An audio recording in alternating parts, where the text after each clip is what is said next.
우리가 어제는 그 과부의 기도에 대해서 함께 보게 되었습니다.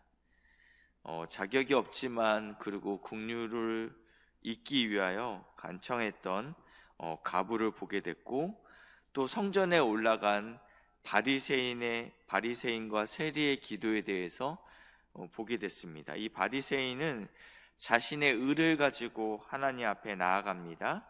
내가 어떻게 살아냈는지, 내가 어떻게 금식하고 11조를 드렸으며, 내가 어떻게 저 세리와 같이 않게 하나님 앞에서 의롭게 살았는지에 대해서 이야기하고 있고, 세리는 감히 하나님을 쳐다보지 못하고 멀찍이 떨어져서 주여 나를 불쌍히 여기소서라고 간구했습니다.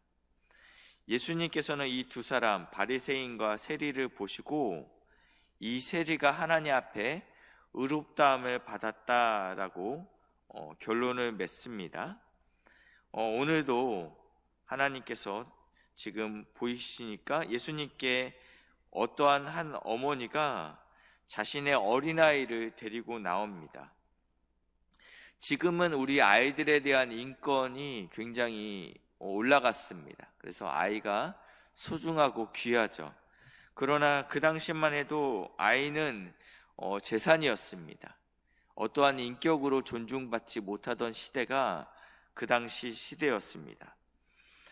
그런데 지금 이 아이를 예수님께 데리고 나오자 제자가 막아섭니다. 예수님은 지금 이런 연약한 아이를 맞을 수 있는 시간이나 여건이 되지 않는다. 예수님은 귀한 분이다 라는 생각이 이 제자들에게 있었던 것입니다. 그래서 이 아이를 보니 제자들이 꾸짖었다라고 표현하고 있는데, 이 꾸짖었다라는 단어는 예수님께서 귀신을 쫓을 때 쓰던 단어입니다. 그러니까 굉장히 강경한 단어였습니다. 그러자 예수님께서 말씀하시죠. 어린아이를 내게 오는 것을 금하지 말라. 하나님 나라는 이런 자들의 것이다. 그러면서 이 어린아이들을 환영하게 됩니다. 그러면서 하나님 나라를 어린아이와 같이 받아들이지 않는 자는 결탄코 거기 들어가지 못하리라 하시니라. 지금 우리가 알고 있는 이 어린아이를 생각할 때의 이미지는 순수함이라고 생각할 수 있지만, 그 당시에는 그러한 이미지보다는 어린아이라고 생각할 때는 전적 의존자라는 이미지가 훨씬 더 강력했습니다. 스스로 밥벌이를 할 수 없는 존재, 그리고 부모가 도와주지 아니하면 살 수 없는 존재라는 이미지가 이 어린아이의 이미지입니다. 그렇기 때문에 전적으로 하나님만을 바라보지 아니하면 가능성 없는 자라는 이미지인데, 마치 그런 자가 하나님의 나라에 합당하다라고 이야기하고 있다는 것입니다. 그리고 나서 대조되는 한 사람이 등장합니다. 어떤 관리라고 등장하죠. 그리고 이 관리는 율법을 철저하게 어려서부터 지켰던 자입니다. 그리고 그는 또 부자입니다. 이 자가 지금 예수님께 다가오지만 제자들은 꾸짖지 않습니다. 왜냐하면 이 사람은 예수님을 만날 자격이 있다라고 내심 생각했기 때문입니다. 지금 이 관리가 예수님께 나오면서 이렇게 질문하죠. 선한 선생님, 당신은 내 기준에 봤을 때는 선한 분이십니다. 그리고 내가 무엇을 하여야 영생을 얻겠습니까? 내가 이 하나님 나라에 들어갈 수 있겠습니까? 라고 질문하죠. 그러면서 이제 예수님께서 답하시는데, 계명을 안 하니 이 10계명을 이야기하고 있습니다. 간음하지 말라, 살인하지 말라, 도둑질하지 말라, 거짓 증언하지 말라, 내 부모를 공경하라. 그랬더니 이 관리의 대답이, 저는 어려서부터 이것을 다 지켰습니다. 그러자 예수님께서 내게 아직 한 가지 부족한 것이 있으니 네가 가지고 있는 모든 재산을 다 팔아 가난한 자들에게 나누어 주어라. 그러니까 23절에 이렇게 하죠. 그가 큰 부자이므로 이 말씀을 듣고 심히 근심하더라. 우리가 이 본문을 여기까지만 보면 영생을 얻기 위하여 이 재산을 다 팔았다면 이 청년이 하나님의 나라에 들어갈 수 있겠다라는 생각을 하게 됩니다. 그러한 오해를 하게 됩니다. 이 부자는, 이 관리는 내가 무엇이 부족할까? 내가 어떠한 것을 조금만 고친다면 하나님의 나라에 들어갈 수 있는 자격을 얻게 될까? 스스로 내가 이것을 취득하겠다, 내가 이러한 의를 얻어내겠다라는 생각으로 이러한 질문을 했습니다. 그러나 결론은 어떻게 되냐면 나는 이것을 실행할 수 있는 의가 없다라는 결론으로 끝나게 됐죠. 나에겐 자격이 없다. 이 상황을 지켜보자 예수님이 이렇게 말씀합니다. 재물이 있는 자는 하나님 나라에 들어가기가 얼마나 어려운지, 그러면서 낙타가 바늘구멍으로 들어가는 것보다 부자가 하나님 나라에 들어가는 것이 더 어렵다. 차라리 낙타가 바늘구멍 들어가는 것이 더 가능성이 있다. 이 이야기를 들은 제자들의 반응이, 그렇다면 누가 구원을 얻을 수 있겠습니까? 예수님의 이야기를 들으니까 구원을 얻을 사람이 아무도 없다라는 것입니다. 그러니까 27절, 무릇 사람이 할 수 없는 것을 하나님은 하실 수 있느니라 라고 말씀하고 있습니다. 에베소서 2장 8절 9절 말씀인데 제가 읽겠습니다.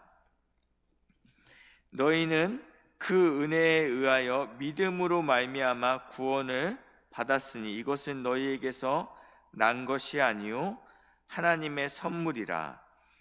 행위에서 난 것이 아니니 이는 누구든지 자랑하지 못하게 함이라. 아멘. 우리가 구원을 받았는데 이것은 내 안에서 나의 어떠한 열심과 나의 선행에서 나온 것이 아니고 하나님의 선물이다라고 말씀하고 있습니다. 행위에서 난 것이 아니기 때문에 우리는 누구도 자랑할 수 없다라고 분명히 말씀하고 있습니다. 만약에 이 부자 관원이 자신의 전 재산을 바치고, 그리고 하나님 저 잘했죠, 드디어 저는 이제 천국에 들어갈 어떠한 자격을 얻게 됐습니다 라는 것은 가장 무서운 교만이라는 것입니다. 우리는 그렇게 구원을 받을 수 있는 존재가 아닙니다. 예수님께서는 이 부자 관원이 그렇게 하지 못할 거라는 것을 알고 있었습니다. 우리는 사람으로는 이 구원에 이를 수 없다라고 예수님께서는 분명히 말씀하고 있습니다. 그런데 28절에 이 모든 상황을 본 예수님의 제자 베드로가 이렇게 이야기하죠. 보옵소서, 우리가 우리의 것을 다 버리고 주를 따랐나이다. 저 부자는 못했지만 우리는 하지 않았습니까? 우리가 배와 그물을 버린 거 예수님 보셨죠? 우리는 자격이 있죠? 이 질문 이렇게 하고 있는 거예요. 그러니까 예수님께서 29절 30절에 이렇게 말씀합니다. 하나님 나라를 위하여, 마가복음에서는 나와 복음을 위하여 라고 표현하고 있고요, 마태복음에서는 내 이름을 위하여 라고 표현하고 있습니다. 하나님 나라를 위하여 집이나 아내나 형제나 부모나 자녀를 버린 자는 현세의 여러 배 받고 내세의 영생을 받지 못할 자가 없느니라. 놀라운 축복의 말씀이죠. 이 뒤에 29절 30절은 내일 본문과 연결해서 설명하도록 하겠습니다. 하나님께서 우리에게 제자의 삶을 요구하십니다. 제자의 삶을 요구하시고 또 누가 하나님 나라에 합당한 자인가를 계속적으로 설명하고 있습니다. 첫 번째는 과부로 설명했습니다. 하나님 외에는 다른 방도가 없는 자, 그래서 계속 간청할 수밖에 없는 자로 설명하셨습니다. 두 번째는 하나님의 나라에 합당한 자는 세리의 기도로 설명하셨습니다. 자격이 없지만, 그리고 하나님 앞에 나올 수 없는 그런 철저한 죄인이지만 주여 나를 불쌍히 여기소서, 나는 죄인입니다 라고 고백했던 이 세리의 기도를 통해서 누가 하나님 나라에 합당한 자인가, 세 번째는 어린아이로 하나님 나라가 합당한 자는 어린아이와 같은 자이다 라고 설명했습니다. 전적으로 의존하는 자, 그리고 자신을 낮추는 자가 하나님 나라에 합당한 자다. 그리고 누가 하나님 나라에 합당하지 않은가, 그것은 부자이다. 어떠한 부자요? 나는 내가 이것만 한다면 내가 영생을 스스로 얻을 수 있다라고 믿었던 자라는 것입니다. 바리새인의 기도처럼 하나님 저 잘했죠. 하나님 저는 참 의롭습니다. 저는 일주일에 이틀씩 금식하는 자입니다. 그리고 11조를 온전히 내는 자입니다. 저는 저 창녀와 같이, 저 세리와 같지 아니함을 감사합니다 고백하는 자들은 하나같이 하나님 나라에 합당하지 않다라고 이야기하고 있습니다. 오늘도 우리가 주님 앞에 나와 있습니다. 자격이 있습니까? 우리 안에는 어떠한 자격도 없습니다. 부자는 누가 부자냐면 스스로 의롭다 여기는 자가 부자라는 것입니다. 하나님, 여전히 저는 하나님 앞에 죄인입니다. 하나님의 은혜와 십자가의 보혈의 피가 여전히 제게 필요합니다 라고 고백하시는 이 새벽 시간 되시길 주님의 이름으로 축복합니다. 기도하시겠습니다. 좋으신 하나님 감사합니다. 주여 나를 불쌍히 여기소서, 나는 죄인입니다 라고 고백하는 이 새벽의 시간 될 수 있도록 은혜를 부으시고 역사에 주시옵소서. 하나님, 이 나라와 이 민족을 불쌍히 여겨 주시옵소서. 여전히 연약하고 하나님의 은혜가 필요한 가운데 있습니다. 주님께서 이 나라를 긍휼히 여겨 주셔서 다시 한번 주님을 온전히 신뢰하고 바라볼 수 있는 복된 나라가 될 수 있도록 인도하여 주시옵소서. 사랑하는 신성교회를 기억하여 주셔서 온 교우들이 하나님 앞에서 자신의 죄됨을 인정하게 하시고 하나님의 은혜를 사모할 수 있도록 인도하시고 역사해 주시옵소서. 우리 환우들이 있습니다. 주님께서 친히 찾아가셔서 위로하여 주시고 피 묻은 손으로 안수하여 깨끗하게 회복될 수 있도록 인도하여 주시옵소서.